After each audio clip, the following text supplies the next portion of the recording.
Hari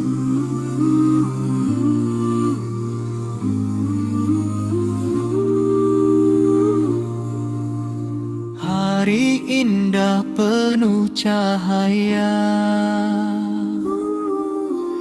janji suci terucap nyata. Jamal dan Cika berbahagia dalam ridho yang Maha Esa. Langkah baru telah dimulai dengan cinta yang damai. Semoga Allah menjaga hingga syurga bersama. Selamat menempuh hidup baru, Jamal dan Cika yang bersatu. Semoga sakinah selalu, mawaddah penuh haru. Dalam doa kami panjatkan bahagia hingga akhir zaman. Semoga cinta dalam iman, abadi dalam keberkahan.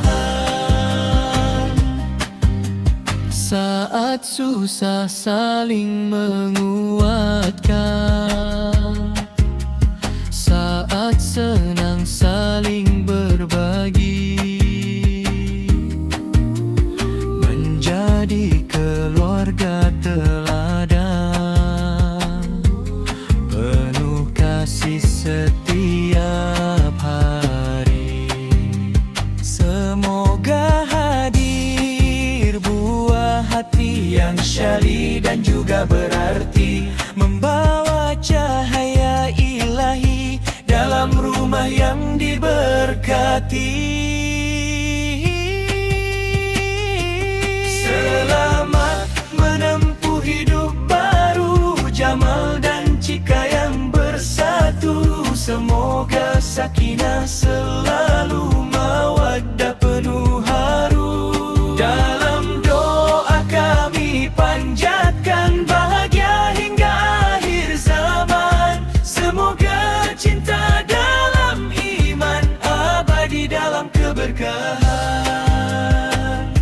Ya Allah, limpahkan rahmat-Mu untuk Jamal dan Cika selalu.